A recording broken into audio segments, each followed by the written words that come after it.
Welcome back to Inside Tennessee. We shift our focus to Knox County School Board and one of the races that is up for grabs in this election.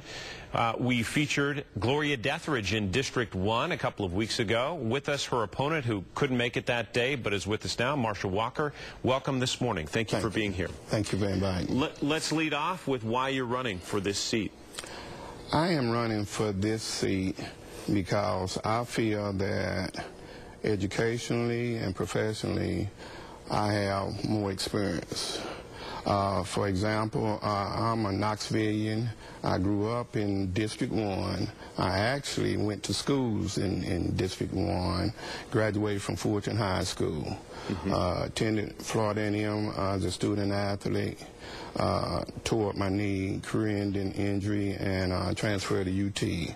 And I completed my undergrad degree at UT, and then I went on and obtained my master's degree in social work.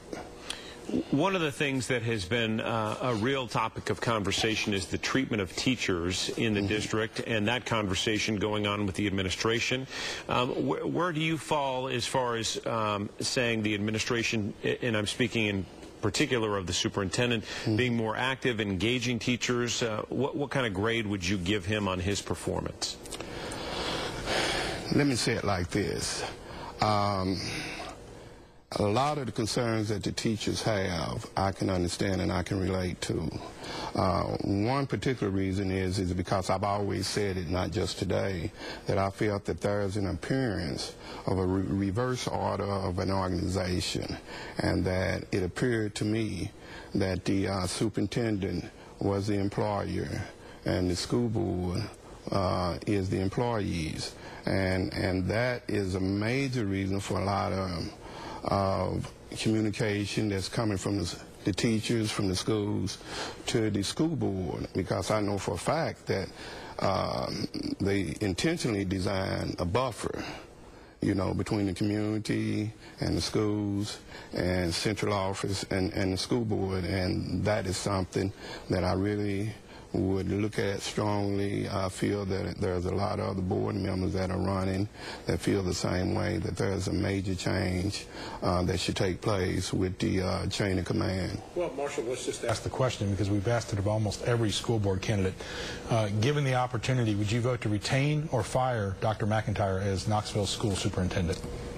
At this time, I would not vote to extend his contract. So you'd let him finish out, though, the 4 years he's on? Oh, no. You would I think it would be fair as a new school board member to let the superintendent know what my concerns are. Because 4 years ago, I felt that maybe 8 other districts didn't have show cause, but District 1 does, based on the performance of the schools, and that has not been discussed. The overall picture of the school system is being discussed, and that's kind of an illusion, because a lot of people, especially in District 1, it's the heart of the city, District 1. And they actually did not know that there were failing schools. And I'm not necessarily putting it on the teachers or anything. I know it's a whole issue that's involved with What can be done, do you think, for that district to help it out, if we're looking specifically at that? Well, first, communication has to improve. And the first thing I would do as a school board member and would be in September, I would have my first community forum. And I would have 12 each year, every month, at different locations. Now, because I'm going to actively recruit the community and the parents, because I said, I had an old slogan that I heard someone else say, a child educated only in school is still an uneducated child. And so I'm not letting the parents feel that education starts in the school system. It starts at home. Yeah, but Marshall, that's been tried and true in many, many districts, including one. And I've heard teachers time and time again say the hardest thing that we have to deal with is parent uninvolvement. So what are you going to do that's unique to actually bring parents to the table? It's great to hold a meeting, but what are you going to do to get them meaningfully involved in your district? Because I agree with you, it is the most important thing. But what's different about you in making that happen? My name awareness in the community. I was a former coach. I have worked with youth and parents all my adult life. That's when I said my experience with the Department of Human Services, a child protective service worker, put me in contact with a lot of parents and students. My work as a supervisor with the Tennessee Board of Probation and Paroles put me involved with parents and may have experienced some problems and things of that nature, especially a lot of parents from Knoxville in District 1. And of course, my brief experience with Knox County schools as a school social worker.